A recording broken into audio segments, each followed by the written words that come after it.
Hello my dear students, welcome to our YouTube channel splendid education field. और आशा करते हैं कि आप सभी अच्छे होंगे और बहुत ही अच्छे ढंग से अपनी पढ़ाई को कर रहे होंगे। आज हम जिस टॉपिक के बारे में आपसे इस वीडियो लेक्चर में डिस्कस करेंगे वो हमारा है क्लास 11th का केमिस्ट्री चैप्टर केमिकल बॉन्डिंग। हमारा आज का अपना नेक्स्ट लेक्चर। हमने अपने प्रीवियस पार्ट में जो चीज़ें स्टडी की थी वो हमारा था फैजान का नियम और उससे रिलेटेड कुछ हमारे क्या क्वेश्चंस, जिस पे हमारे कॉन्सेप्ट क्या हुए होंगे, क्लियर हो गए होंगे। आज हम अपने इस चैप्टर में एक नए बहुत ही फ्रेश और बहुत ही इम्पोर्टेंट टॉपिक के बारे में चर्चा करेंगे, जिस टॉपिक का नाम हमारा क्या है, लुईस इलेक्ट्रॉन बिंदु संरचना। तो देरी न करते हुए आइए स्टार्ट करते हैं अपनी आज की ये क्लास।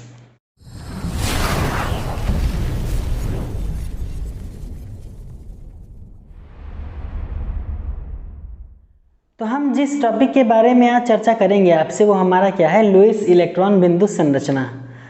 इस संरचना के बारे में मोटे मोटे तौर पर अगर आप प्रीवियस अपने क्लास में जाएं, यानी 10th क्लास की बात करें, तो वहाँ पर थोड़ी सी बातें हमने पढ़ी हैं कि इलेक्ट्रॉन की शेयरिंग कैसे होती है, कौन सा किसको इलेक्ट्रॉन डोनेट करता है, कौन किसका इलेक्ट्रॉन एक्सेप्ट करता है, ये सारी चीज़ें।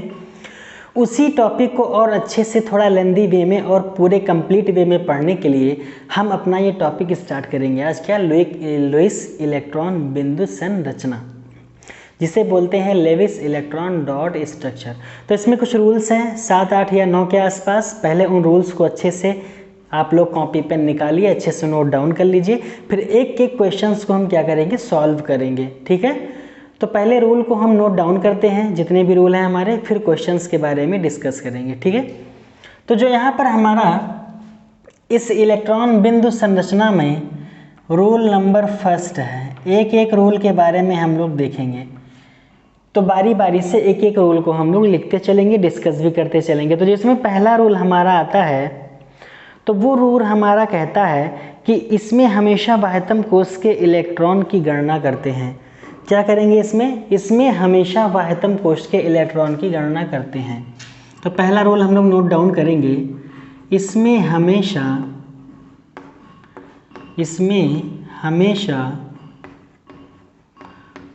बाह्यतम कोश के इलेक्ट्रॉन की गणना करते हैं। बाह्यतम कोश के इलेक्ट्रॉन की गणना करते हैं, कोश के इलेक्ट्रॉन की गणना करते हैं।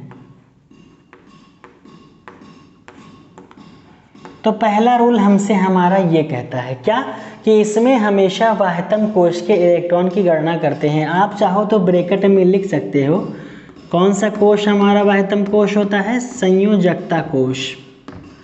कौन सा कोश, संयोजकता कोश। मतलब एक ऐसी सेल हमारी जिसे हम बैलेंस सेल बोलते हैं। मतलब कोई भी एलिमेंट या यौगिक हमारे पास हो, उसमें जितने भी परमाणु पाए जाएं, उसके लास्ट में जो हमारा सबसे लास्ट वाला जो कोश आता है, जहां से इलेक्ट्रॉन का साझा करते हैं हम आपस में, उसी की गणना करते हैं। रूल नंबर 2 हमसे कहता है, रूल नंबर 2 ये हमसे कहता है कि हमारे पास जितने भी यौगिक हों उसमें प्रत्येक तत्व का क्या होना चाहिए, ऑक्टेट कंप्लीट होना चाहिए, अष्टक पूरा होना चाहिए। हमने आपको पहले भी बताया है कि कोई भी एलिमेंट हमारे पास जब होता है तो आपस में बॉन्ड तभी बनाता है या वो आपस में स्टेबल तभी होता है जब इलेक्ट्रॉन का साझा करता है या फिर अपना ऑक्टेट क्या करता है, वो कंप्लीट करता है। ये दो चीज़ें होती हैं। तो दूसरा पॉइंट हमारा होगा कि प्रत्येक यौगिक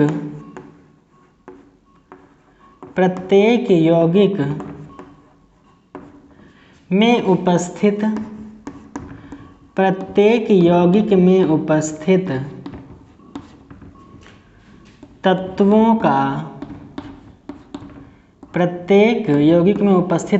का अष्टक पूर्ण करेंगे। दूसरा रूल हमसे ये कहता है क्या, कि उसका हम क्या करेंगे, अष्टक पूर्ण करेंगे। अब इस अष्टक पूर्ण करने में हमारा एक क्या आता है, एक अपवाद आता है। तो यहाँ से हम उसको नोट डाउन कर लेंगे एक ब्रैकेट में कि हमारा वो अपवाद क्या है। तो जो हमारा वो अपवाद है, वो हमारा अपवाद क्या है, हाइड्रोजन। ये अष्टक नहीं पूरा करता है, ये सिर्फ कितने इलेक्ट्रॉन पूरे करता है, अपने 2 इलेक्ट्रॉन। तो एक चीज़ याद रखना कि जो भी तत्व हैं वो अपना अष्टक पूरा करते हैं, लेकिन हाइड्रोजन हमारा कभी भी अष्टक पूरा नहीं करता है, ऑलवेज क्या पूरा करता है, 2 इलेक्ट्रॉन। बढ़ेंगे अपने हम रूल नंबर 3 की तरफ, और हमारा रूल नंबर 3 यहाँ पर कहता है, रूल 3, देखिए रूल 3 में हमारा होगा सेकंड जो हमारा कहा गया, इसी के जस्ट अपोजिट हमारा बेस्ड है क्या, रूल नंबर 3। कैसे, यहाँ पर कह रहा है कि जो भी तत्व पाए जाएं उनका अष्टक पूरा करेंगे, लेकिन इस रूल नंबर 3 में हमसे कहेगा कि जो हमारे केंद्रीय परमाणु पाए जाते हैं उनका भी अष्टक नियम क्या होता है, अनिवार्य नहीं हो सकता है। तो आप साफ साफ यहाँ एक चीज़ मेंशन कर सकते हैं क्या, कि केंद्रीय परमाणु का अष्टक पूर्ण करना, केंद्रीय परमाणु का अष्टक पूर्ण करना अनिवार्य नहीं है, अनिवार्य नहीं है। ये इतनी बातें क्लियर हुई। 3 नियम हमारे हो गए, कौन कौन से, बाह्यतम कोश के इलेक्ट्रॉन की गणना करेंगे, मतलब संयोजकता कोश की। सेकंड हमारा है प्रत्येक यौगिक में उपस्थित तत्वों का क्या करेंगे, अष्टक पूरा करेंगे, हाइड्रोजन को छोड़ के, क्योंकि हाइड्रोजन के पास कितना होना चाहिए, 2। तीसरा हमारा है केंद्रीय परमाणु का अष्टक पूरा करना अनिवार्य नहीं है। केंद्रीय परमाणु का मतलब है कि मान लीजिए हमारे पास कोई परमाणु X है और इसको चारों तरफ से या इसके आसपास इसको जो घेर के रखा हुआ है, ये सारा कोने का परमाणु हो जाएगा, ये हमारा केंद्रीय परमाणु कहलाएगा। तो इसका अष्टक पूरा होना कोई ज़रूरी नहीं है। यहाँ पर आप कह सकते हो कि 8 इलेक्ट्रॉन से अधिक भी हो सकते हैं, 8 इलेक्ट्रॉन से अधिक भी हो सकते हैं, 8 इलेक्ट्रॉन से क्या हो सकते हैं, ये अधिक हो सकते हैं। ठीक है, अब बढ़ते हैं अपने हम रूल नंबर 4 की तरफ, इसको रफ। अब हम बात करेंगे अपने रूल नंबर 4 की। तो रूल नंबर 4 थोड़ा सा बड़ा है, इसलिए बड़ा है क्योंकि इसमें हम एक केंद्रीय परमाणु की बात करते हैं। किसकी बात करेंगे यहाँ पर, केंद्रीय परमाणु की। तो पहले हम आखिर में जान लें कि आखिर ये केंद्रीय परमाणु होता क्या है। केंद्रीय परमाणु के बारे में यहाँ पर थोड़ी सी चर्चा करेंगे आपसे, जिसे हम लोग बोलते हैं सेंट्रल एटम। क्या बोलते हैं, सेंट्रल एटम। आखिर ये केंद्रीय परमाणु हम किसे मानेंगे और हम किससे कहेंगे कि वो हमारा केंद्रीय परमाणु बन सकता है, मतलब बीच में रह सकता है। तो इसके लिए जो हमारी बातें हैं, पहली चीज़, जिसकी संख्या सबसे कम हो, जिसकी संख्या सबसे कम हो, पहली बात ये हो जाएगी हमारी, जिसकी संख्या सबसे कम हो वो हमारा क्या हो सकता है, केंद्रीय परमाणु बन सकता है। मतलब कोई भी यौगिक आपके आसपास दिया गया है और उसमें देखो आपकी सबसे कम संख्या में कौन सा है, तो वही हमारा केंद्रीय परमाणु क्या हो सकता है, बन सकता है। दूसरी चीज़ हम कहेंगे कि विद्युत ऋणात्मकता क्या हो, सबसे कम हो। दूसरा हम उसे केंद्रीय परमाणु कहेंगे जिसकी विद्युत ऋणात्मकता सबसे कम हो, जिसकी विद्युत ऋणात्मकता सबसे कम हो, विद्युत ऋणात्मकता सबसे कम हो, सबसे कम हो। एक तो ये हमारा हो जाएगा। तीसरा पॉइंट हमारा, दो हमारे कौन कौन से हुए, संख्या में वो कम होना चाहिए तभी केंद्रीय परमाणु कहोगे आप, विद्युत ऋणात्मकता कम होनी चाहिए तब उससे आप केंद्रीय परमाणु कहोगे, और तीसरी चीज़ हमारी होनी चाहिए कि जिसका आकार सबसे बड़ा हो, जिसका आकार सबसे बड़ा हो वो हमारा केंद्रीय परमाणु बन सकता है। जिसका आकार सबसे बड़ा हो उसे आप केंद्रीय परमाणु कह सकते हो। फोर्थ पॉइंट हमारा, विद्युत ऋणात्मकता कम होनी चाहिए, मतलब नेगेटिव चार्ज की बात कर रहा है। आकार सबसे बड़ा होना चाहिए। जैसे आप अपने पीरियोडिक टेबल में ऊपर से नीचे चलते हो तो एलिमेंट का आकार क्या होता है, बढ़ता जाता है, तो आकार क्या होना चाहिए, उसका बड़ा होना चाहिए। एक पॉइंट इसमें क्या हो कि परमाणु क्रमांक सबसे अधिक होना चाहिए। जाहिर सी बात है कि परमाणु क्रमांक अधिक होगा। क्यों? क्योंकि ऊपर से नीचे जाओगे आप अपने आवर्त सारणी में तो परमाणु क्रमांक ऑलरेडी बढ़ जाएगा, तो परमाणु क्रमांक सबसे अधिक होना चाहिए। इन सब रूल्स को ध्यान रखना है, अभी आगे क्वेश्चन लगाने में हेल्प करेगा। सबसे अधिक होना चाहिए,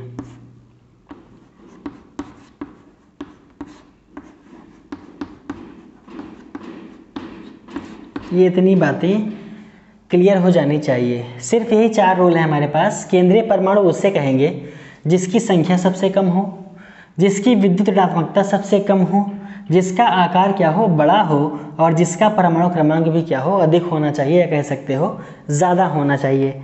इसमें 2 चीज़ें अपवाद के रूप में आती हैं। अपवाद क्या है इसका, केंद्रीय परमाणु का? तो एक सिंपल सा अपवाद है इसका कि हाइड्रोजन व फ्लोरीन कभी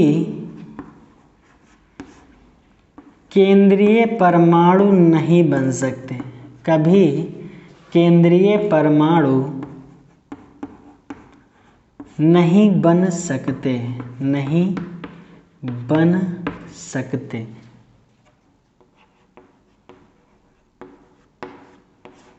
ये इतनी बातें हो गई होंगी आप लोग की क्लियर। कहने का मतलब क्या है कि जो हमारा हाइड्रोजन व फ्लोरीन होगा वो कभी केंद्रीय परमाणु नहीं बन सकता, ये इसका अपवाद है आपका।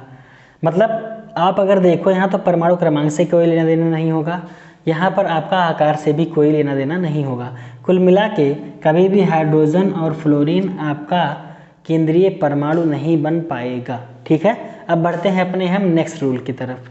Rule number 5। 5वां हमारा जो रूल है इसका लुईस इलेक्ट्रॉन बिंदु संरचना का, वो साफ साफ ये चीज़ कहता है कि जितने परमाणु हमारे कोने पर पाए जाएं, कहाँ पाए जाएं? कॉर्नर पर, यानी किनारे की तरफ, उनका अष्टक हमेशा पूरा होना चाहिए। ये एक शर्त है इस नियम की कि जो भी हमारे कोने पर पाए जाएं उनका अष्टक पूरा होना चाहिए। तो यहाँ पर यही कहेंगे हम कि किनारे पर उपस्थित परमाणुओं का, किनारे पर उपस्थित परमाणुओं का, किनारे पर उपस्थित परमाणुओं का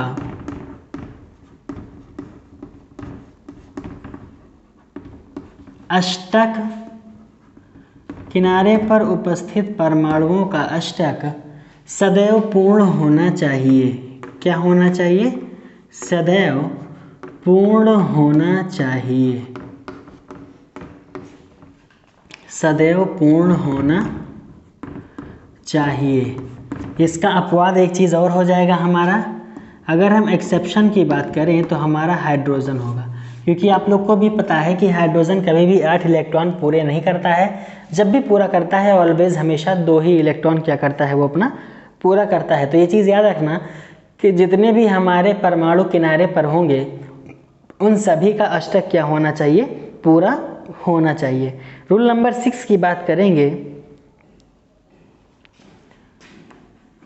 रूल 6, ये रूल हमसे कहता है कि जो केंद्रीय परमाणु हमारा होगा, ये रूल हमसे कहता है साफ साफ एक चीज़ कि जो भी केंद्रीय परमाणु हमारा होगा उसकी संयोजकता जब भी देखो आप तो 8 से अधिक भी हो सकती है। मतलब वो ऑलवेज उच्च संयोजकता में रहने का प्रयास करता है। ठीक है, तो इस रूल में हम लोग क्या नोट डाउन करेंगे कि केंद्रीय परमाणु अपनी अधिकतम संयोजकता में रहने का प्रयास करता है। केंद्रीय परमाणु, केंद्रीय परमाणु अपनी अधिकतम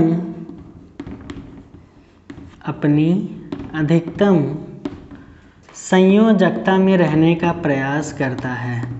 अपनी अधिकतम संयोजकता में रहने का प्रयास करता है, रहने का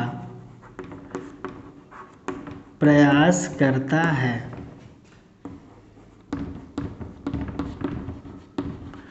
अब अपनी अधिकतम संयोजकता में रहने के प्रयास से क्या मतलब हुआ इसका? तो इसका साफ साफ अगर हमारा मतलब देखें तो फॉर एग्जांपल इसमें हम कह सकते हैं ऑक्सीजन ऑलवेज 2, सल्फर हमारा हमेशा क्या 6। अधिकतम संयुक्ता क्या होगी, ऑक्सीजन की अधिकतम संयुक्ता 2, सल्फर हमारा क्या हो जाएगा 6। ये आउटर मोस्ट के इलेक्ट्रॉन ही है जितने वो एक्सेप्ट करता है, मतलब अपनी तरफ खींचता है, अधिकतर इसमें ऋणात्मक वाले ही आते हैं। हमारा नाइट्रोजन 4, कार्बन भी हमारा 4, क्योंकि कार्बन के पास आउटर मोस्ट में 4 इलेक्ट्रॉन होते हैं तो 4 दे सकता है और 4 ले सकता है। और फास्फोरस भी हमारा हो सकता है इसमें, ये कितना हो सकता है 5। तो ये सारे के सारे हमारे हैं। इसके पास 16, ये हमारा 8, ये हमारा 7, ये हमारा 6 और ये हमारा क्या हो जाता है 15 होगा। तो अगर इलेक्ट्रॉनिक विन्यास करेंगे तो जितने इलेक्ट्रॉन की आवश्यकता होगी अष्टक में वही इसकी क्या कहलाएगी, अधिकतम संयोजकता। तो ये इतना हमारा क्या हो गया, रोल नंबर 6। बात करेंगे हम अपने रोल नंबर 7 की। अगला रूल हमारा रोल नंबर 7 कहता है कि किसी यौगिक पर अगर प्लस चार्ज है, मतलब किसी यौगिक के ऊपर अगर पॉजिटिव चार्ज है तो जो पॉजिटिव चार्ज उसके ऊपर होगा वो ऑलवेज जो सेंटर में उपस्थित होगा उस परमाणु के ऊपर आ जाता है। कहने का मतलब क्या है, समझाते हैं आपको कि किसी यौगिक पर उपस्थित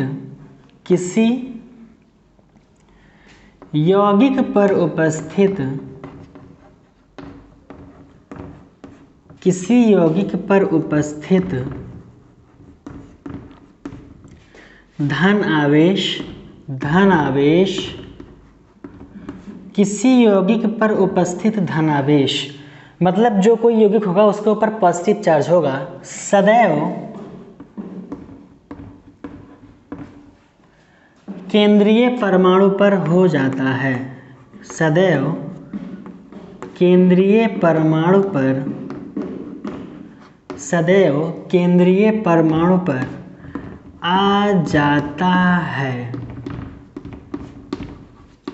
भैया इसका अगर आपको समझ में नहीं आ रहा तो एग्जाम्पल दे दे रहे हैं। फॉर एग्जाम्पल हमारा एक धनात्मक यौगिक होता है अमोनियम आयन NH4, इसके ऊपर एक प्लस, इसे बोलते हैं अमोनियम आयन। तो जो हमारा ये प्लस चार्ज है अभी क्या है कि पूरे यौगिक के ऊपर ये प्लस है, मतलब NH4 लिखा है, इसके पूरे के ऊपर एक प्लस चार्ज लगा हुआ है, इसका पूरा नाम अमोनियम आयन होता है। ये जब प्लस चार्ज लगा है, ये जब भी हम नोट डाउन करेंगे तो मान लो हम लिख रहे हैं हम NH4, तो एक H यहाँ, एक H यहाँ, एक H यहाँ, एक H यहाँ, तो जो ये हमारा पॉजिटिव चार्ज है ये सीधे चला आएगा सेंटर वाले पे जो बीच में पाया जाएगा।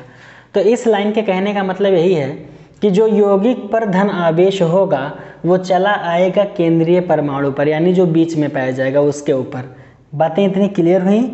अगली हम बात करेंगे रोल नंबर 8 की। अब हमारा रोल नंबर 8 हमसे क्या कहता है, ये तो आपका क्लियर हो गया होगा कि जो हमारा धनावेश पूरी यौगिक पर होगा वो आकर के कहाँ चला आएगा, हमारे केंद्रीय परमाणु पर। और जो हमसे 8वां नियम कहता है हमसे, यदि यौगिक पर ऋणावेश होगा तो कोने के परमाणु पर होगा। ठीक है, यहाँ से कहेंगे यदि यौगिक पर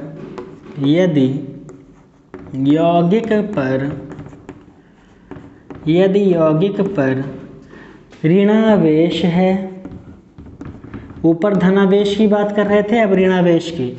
यदि यौगिक पर ऋणावेश है तो वो किनारे के परमाणुओं पर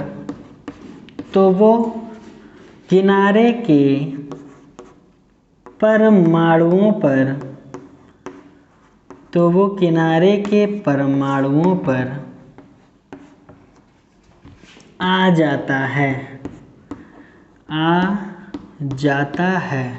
सेम एज जैसे आपका रूल नंबर 7 है वैसे 8 है। तो रूल नंबर हमारा 8 क्या है कि यौगिक पर जो ऋणावेश होगा वो किनारे के परमाणु पर आ जाएगा। कहने का मतलब यहाँ पर जो धनावेश था वो हमारे बीच के परमाणु पर आया, यानी केंद्रीय परमाणु पर। ये हमारा क्या होता है, यही तो हमारा है केंद्रीय परमाणु।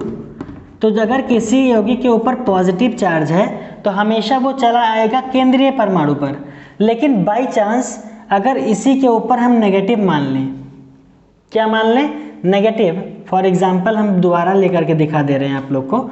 हम मानते हैं कि हमारे पास SO4 माइनस माइनस है, हमारे पास क्या है SO4 माइनस माइनस, तो जो इसका माइनस माइनस वाला चार्ज है ये कभी भी केंद्रीय परमाणु पर नहीं जाएगा। कहाँ जाएगा? जो किनारे पर रहेंगे। कैसे?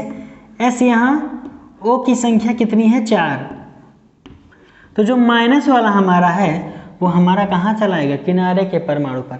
अगर प्लस लगा है तो बीच में जाएगा, माइनस लगा है तो किनारे पर जाएगा। इतनी बातों का ध्यान रखिएगा। अब अपने पहुँचते हैं हम रूल नंबर 9 पर, जो कि हमारा क्या है? इसका लास्ट रूल है। हमसे रूल नंबर 9 कहता है, तो एक बात आप लोगों ने सुनी होगी कि एक होता है लोन पेयर, एक होता है बॉन्ड पेयर। अब ये लोन पेयर बॉन्ड पेयर क्या है सब आपको पूरे अच्छे तरीके से बताएंगे, कब? जब क्वेश्चन सॉल्व करेंगे तब। अभी सिर्फ आप इन रूल को लिख लीजिए और याद रखिएगा बस, बाकी कुछ नहीं करना इसमें। जब आपसे अभी हम क्वेश्चन सॉल्व कराएंगे इससे रिलेटेड तब आपको बताएंगे। तो हमारा लास्ट जो 9वां रूल है कह रहा है, एकाकी युग्म इलेक्ट्रॉन, एकाकी युग्म इलेक्ट्रॉन जिसे हम लोग बोलते हैं लोन पेयर इलेक्ट्रॉन, एकाकी युग्म इलेक्ट्रॉन की गणना करते हैं, गणना करते हैं, एकाकी युग्म इलेक्ट्रॉन की गणना करते हैं। अब इसका कहने का क्या मतलब? आप लोग देखते होंगे कि हमारे पास अमोनिया है NH3, तो इसका जब स्ट्रक्चर बनाते हैं तो इसके ऊपर 2 बिंदु को हम दर्शाते हैं, 2 बिंदु को, 2 डॉट को दिखाते हैं। यही जो 2 डॉट हमारा होता है इसी को बोलते हैं लोन पेयर इलेक्ट्रॉन। ठीक है, क्या बोलते हैं इसको? Loan pair electron. बहुत सारे आपके पास संरचनाएं हैं। पानी की संरचना हम बनाएं तो H2O, इसके पास 4 होते हैं, तो 4 का मतलब युग्म में दिखाते हैं, जोड़े में। तो कितना जोड़ा हो जाएगा? ये 2 जोड़ा क्या हो जाएगा? Lone pair. इसके ऊपर कितना है? 1 जोड़ा लोन पेयर। तो यही हमारा कहलाता है एकाकी युग्म इलेक्ट्रॉन। इसकी भी गणना करते हैं और इसका जो निकालने का तरीका है हमारा, क्या चीज़? अगर हमको एकाकी युग्म इलेक्ट्रॉन निकालना है तो इसका एक फॉर्मूला होता है, lone pair electron, lone pair electron is equal to Q minus bond pair electron. यही इसका फॉर्मूला होता है कि लोन पेयर इलेक्ट्रॉन बराबर होता है Q minus bond pair electron. अब यहाँ से Q का मतलब क्या है? तो Q हम बहुत ही अपने इस आगे आने वाले टॉपिक में बहुत इंपॉर्टेंट टॉपिक है, ये पढ़ेंगे, जिसे बोलते हैं फॉर्मल चार्ज या फॉर्मल आवेश। तो साफ साफ सिर्फ यहाँ इतना चीज़ लिख लीजिए कि Q बराबर आखिर होता क्या है। तो Q का मतलब होता है आवेश, यानी कैसा आवेश? फॉर्मल चार्ज जिसे बोलते हैं। Q का मतलब हमारा हो जाएगा संयोजकता कोश के इलेक्ट्रॉन, संयोजकता कोश के इलेक्ट्रॉन, संयोजकता कोश के इलेक्ट्रॉन, ये इतना, प्लस किसी यौगिक पर अगर हमारा धनावेश है, माइनस किसी पर अगर ऋणावेश है, ये चीज़ हो जाएगा। इसी से हम क्या निकालते हैं? Q की वैल्यू निकालते हैं। क्या? कि किसी भी संयुक्ता कोश के इलेक्ट्रॉन प्लस का धनावेश और माइनस का ऋणावेश, ओह सॉरी एक चीज़ माफ़ कीजिएगा, प्लस का हो जाएगा ऋणावेश, उल्टा हो गया ये, और माइनस हो जाएगा हमारा धनावेश, धनावेश। तो ऐसे निकालते हैं हम Q की वैल्यू। कैसे निकालेंगे हम Q की वैल्यू? कि संयुक्ता कोश का इलेक्ट्रॉन प्लस उस पर उपस्थित ऋणावेश और उस पर उपस्थित धनावेश, ये सारी चीज़ें अगर आप लोग को बहुत ज़्यादा परेशानी हो रही हो तो टेंशन बिल्कुल मत लीजिए। आपको अभी क्वेश्चन में सारा का सारा हम डाउट क्लियर करवाएंगे, पूरा कंप्लीट आपको एकदम निचोड़ बताएंगे इस फॉर्मूले का कैसे आया, कैसे क्या, और कैसे हम किसी भी यौगिक की इलेक्ट्रॉन बिंदु संरचना बनाएंगे। सारी की सारी चीज़ें आप लोग को बताएंगे, एकदम कंप्लीट वे में आपको पूरा का पूरा हम बताएंगे। ठीक है, तो बढ़ते हैं आगे, कुछ क्वेश्चंस की प्रैक्टिस कर लेते हैं जिससे हमारे ये कॉन्सेप्ट क्या हो क्लियर हो जाए। ठीक है, तो एग्जाम्पल नंबर हम फर्स्ट लेकर के चल रहे हैं H2। इसकी हमको क्या करनी है? इलेक्ट्रॉन बिंदु संरचना बनानी है। क्या बनानी है, इलेक्ट्रॉन बिंदु संरचना बनानी है। ठीक है, तो इसको हम सॉल्व कैसे करेंगे। सबसे पहली चीज़ जो हमारा H2 है, यहाँ पर देखो आपकी कितने परमाणु हैं यहाँ पर। तो देखिए H2 हमारा एक सिंपल चीज़ है, यानी सिंगल ही है, लेकिन यहाँ पर H की संख्या कितनी है, 2। तो पहले आप क्या करोगे, संयोजकता कोश के इलेक्ट्रॉन को निकालो। तो हमारे पास यहाँ पर अगर आप देखो तो इलेक्ट्रॉन कितने हो जाएंगे इसके पास, एक H ये एक H ये, कितने H हैं, 2। अब दोनों इसमें अगर आप देखो तो ये भी 1s1 ये भी 1s1, मतलब दोनों के पास कितना है, एक एक इलेक्ट्रॉन। तो संयुक्ता कोश के इलेक्ट्रॉन कितने हो जाएंगे इसके पास, 2 इलेक्ट्रॉन। ये 2 इलेक्ट्रॉन किसके हैं, संयोजकता कोश के। किसके हैं, संयोजकता कोश के, मतलब 2 इलेक्ट्रॉन किसके हो जाएंगे, संयोजकता कोश के। तो हमारा ये निकल के चला आया। तो इलेक्ट्रॉन बिंदु संरचना बनाने के लिए सबसे पहले आपको निकालना पड़ेगा क्या, वही लोन पेयर बॉन्ड पेयर वाली कहानी आपको निकालनी पड़ेगी। तो पहले क्या निकालेंगे, Q की वैल्यू। अभी हमने आपको जस्ट पीछे Q का फॉर्मूला बताया। तो Q का फॉर्मूला हमने क्या बताया आपको, संयोजकता कोश के इलेक्ट्रॉन, संयोजकता कोश के इलेक्ट्रॉन, संयोजकता कोश के इलेक्ट्रॉन प्लस ऋणावेश माइनस धनावेश। हमने ये फॉर्मूला आपको बताया अभी।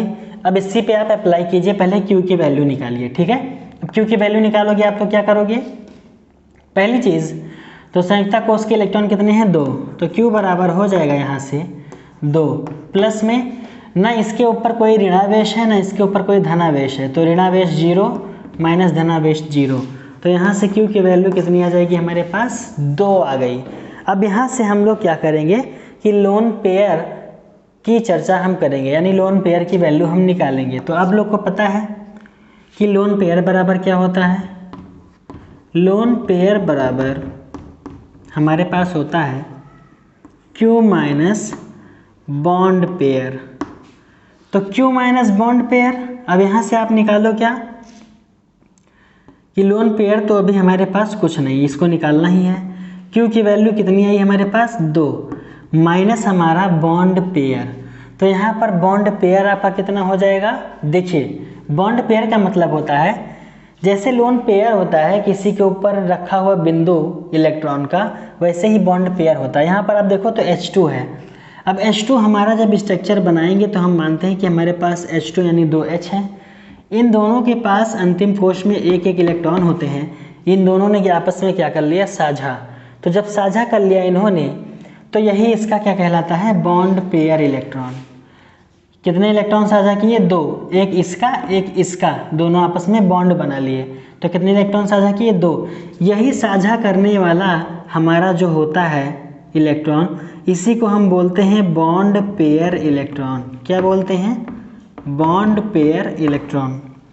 यानी जो इलेक्ट्रॉन को साझा करने के लिए बंध बनाते हैं आपस में कोई भी अणु या परमाणु, तो वही हमारा क्या कहलाता है, बॉन्ड पेयर इलेक्ट्रॉन। तो बॉन्ड पेयर इलेक्ट्रॉन यहाँ पर कितने हैं, एक जोड़ा, यानी कितने हैं, 2।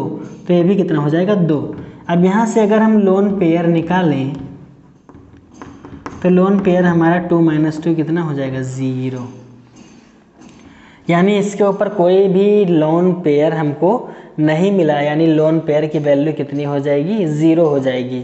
तो लोन पेयर की वैल्यू अगर 0 हो जाएगी तो यानी कि इस लोन पेयर में हम कोई भी चीज़ नहीं कर सकते। क्या क्या, 2 चीज़ें आती हैं लोन पेयर के अंतर्गत। एक आता है या तो एकाकी युग्म बनाओ, हमने अभी बताया कि किसी के ऊपर क्या हो, पॉइंट रख दो, यही होता है क्या, एकाकी युग्म यानी लोन पेयर।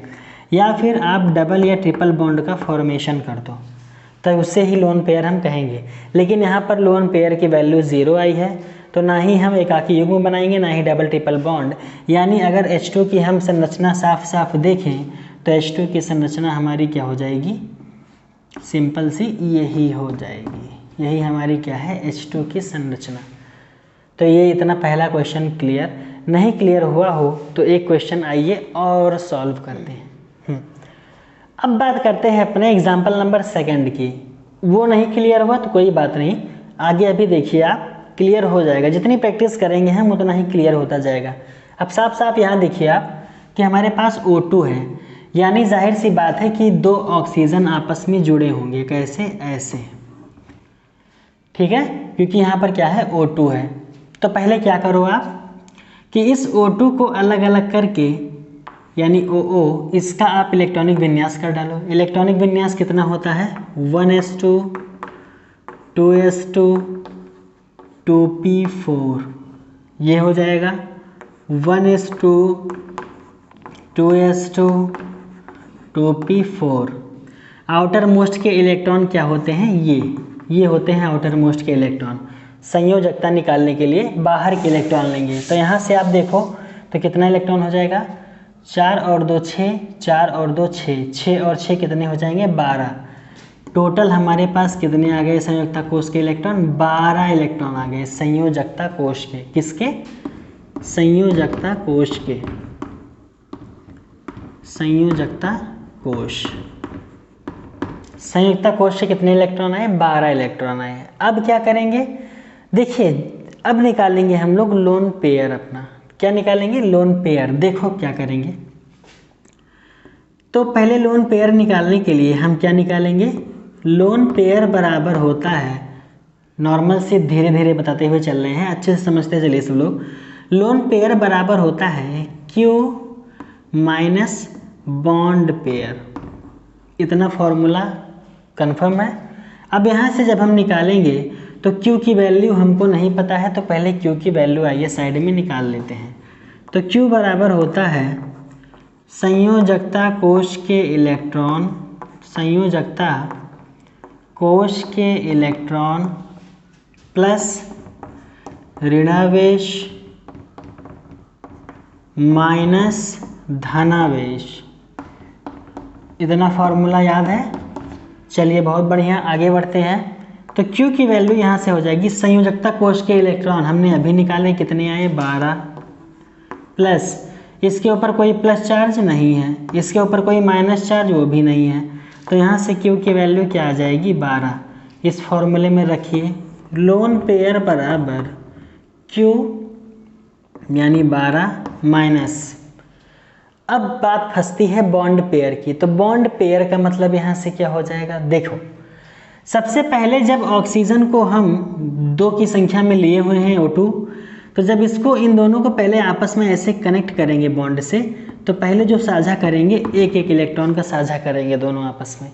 सबसे पहले आप कुछ ना करना, सीधा सिंपल सा जो हमारे पास यौगिक दिया रहेगा उसको एक ऐसे साझा करके बना दीजिएगा, तो हमारा ये नॉर्मल से क्या हो जाएगा? Bond pair. इसे हम बोलते हैं बॉन्ड पेयर। तो यहाँ पर कितने इलेक्ट्रॉन हुए साझेदारी में? 2। तो यहाँ से कितना आया? 2।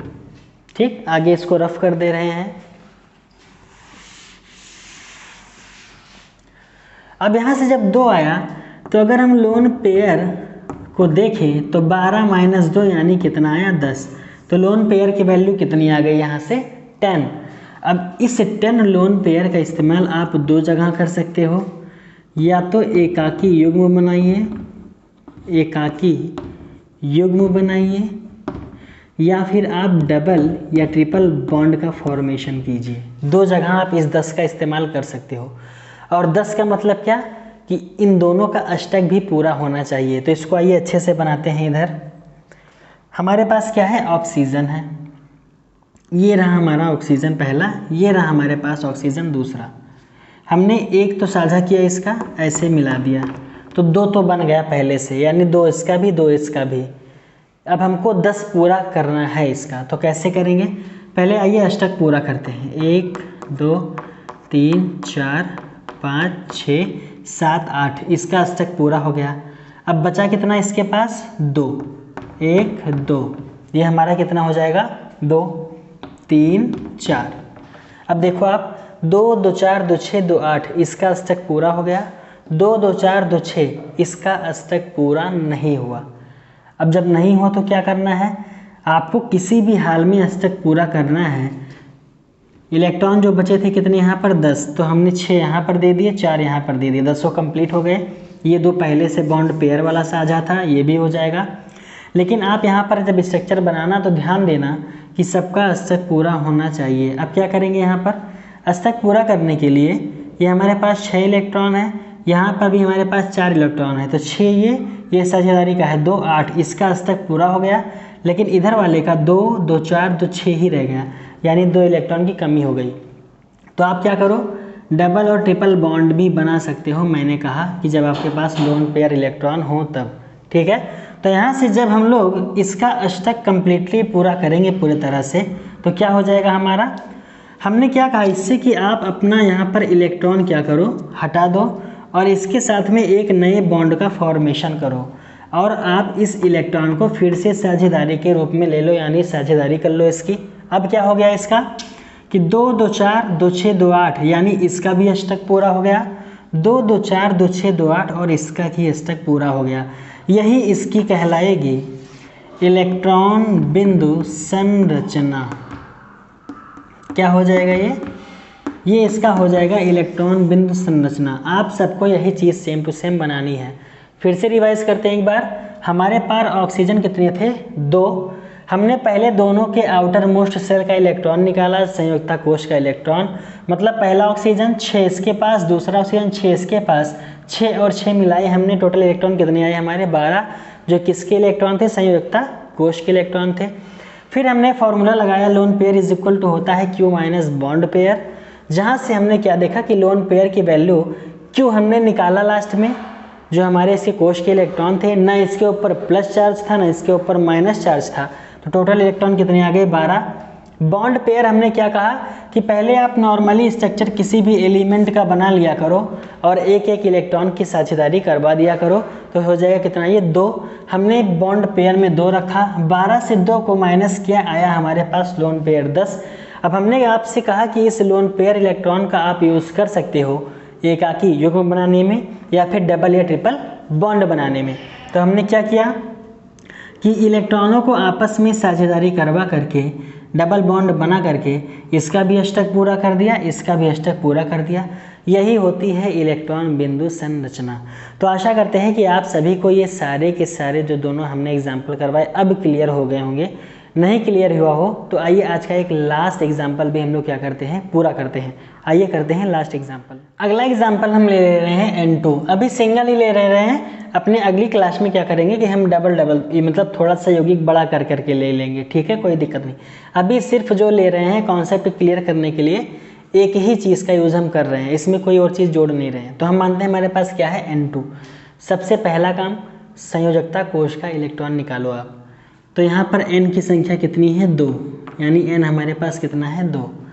पहला N अगर हम देखें तो 1s2 2s2 2p3, second 1s2 2s2 2p3, 5 इसका 5 इसका, आउटर मोस्ट का कितना लेते हैं, इतना लेते हैं। तो 3 2 5 इसका, 3 2 5 इसका, 5 5 कितना हो जाएगा, 10 इलेक्ट्रॉन। कैसे इलेक्ट्रॉन है ये, बैलेंस सेल के, यानी संयोजकता कोश के, संयोजकता कोश के इलेक्ट्रॉन, ठीक, ये हो जाएगा। यानी संयोजकता कोश के इलेक्ट्रॉन कितने आए, 10। अब आइए निकालते हैं लोन पेयर या बॉन्ड पेयर। हम यहाँ से पहला काम कि हम N को एक N को आपस में जोड़ कर करके 2 इलेक्ट्रॉन को साझा कर दे रहे हैं। यहाँ से हमारा निकल के चला आया बॉन्ड पेयर इलेक्ट्रॉन, कितने हैं ये संख्या में, 2। अब आइए निकालते हैं फॉर्मूला अपना हम लोन पेयर का। लोन पेयर बराबर होता है Q माइनस बॉन्ड पेयर। यहाँ से हम लोन पेयर की वैल्यू जब निकालेंगे तो पहले तो हमको बॉन्ड पेयर की वैल्यू पता है, कितनी आई है, 2। लेकिन Q की वैल्यू नहीं पता है, तो पहले आइए Q की वैल्यू निकालते हैं, ठीक है। Q की वैल्यू आइए निकालते हैं। Q बराबर क्या होता है, संयोजकता कोश के इलेक्ट्रॉन प्लस ऋणावेश माइनस धनावेश, ये आया हमारे पास। Q बराबर यहाँ से हो जाएगा, संयोजकता कोश के इलेक्ट्रॉन कितने आए, 10, प्लस इसके ऊपर ना कोई ऋणावेश है ना कोई धनावेश है, टोटल Q की वैल्यू कितनी आ गई, 10। तो यहाँ पर रखेंगे Q की वैल्यू 10। तो लोन पेयर हमारा यहाँ से आ जाएगा 10 - 2 = 8। अब इस 8 इलेक्ट्रॉन का हम यूज़ कर सकते हैं एकाकी युग्म बनाने में, दूसरी चीज़ या तो डबल बॉन्ड बनाने में या तो ट्रिपल बॉन्ड बनाने में। आइए बनाते हैं हम अब संरचना। कौन सी संरचना? लुईस इलेक्ट्रॉन बिंदु संरचना किसकी? N2 की। आइए बनाते हैं फटाक से। हमने 2 N2 ले रखा था पहले से, एक Na, एक N हमारा ये वाला, और हमने एक एक इलेक्ट्रॉन का साझा करके इसका बॉन्ड पेयर बना लिया था। आइए अब इस 8 इलेक्ट्रॉन को बांटते हैं आपस में। पहले सिंपल सा बांटेंगे। तो 1 2 3 4 5 6 ये हो गया, और यहाँ पर 1 2 8 इलेक्ट्रॉन हमने क्या किया? बांट दिए। तो 2 2 4 2 6 2 8 इसका तो पूरा हो गया, 2 2 4 इसका तो 4 ही रह गया। फिर दिक्कत हो गई भैया, यहाँ पे इसका भी अष्टक पूरा होना चाहिए, इसका भी अष्टक पूरा होना चाहिए, लेकिन यहाँ पर तो फिर से प्रॉब्लम मच गई। क्या कि इसका अष्टक तो पूरा हो गया, इसका बेचारे का 4 ही रह गया। अब क्या करेंगे? तो ध्यान दीजिए, या तो एकाकी युग्म बनाओ या तो डबल या ट्रिपल बॉन्ड बनाओ। आइए डबल या ट्रिपल बॉन्ड बना के देखते हैं। हमने एक जोड़ी इलेक्ट्रॉन को यहाँ से उठाया, मतलब 2 इलेक्ट्रॉनों को, और हमने डबल बॉन्ड बना दिया, फिर से साझेदारी करवा दी। अब क्या हुआ? 1 2 3 4 5 6 7 8 इसका 8 पूरा, 1 2 3 4 5 6 इसका फिर से नहीं 8 पूरा। फिर दिक्कत मच गई यहाँ पे। अब क्या करेंगे? डबल बना के हमने देख लिया, अब ट्रिपल बना करके देखते हैं। तो फिर से क्या करेंगे? एक इलेक्ट्रॉन जो ज़्यादा है उसको और हटाओ, एक बॉन्ड और बनाओ, फिर से 2 इलेक्ट्रॉन का साझेदारी करवाओ। अब देखिए भैया क्या होगा?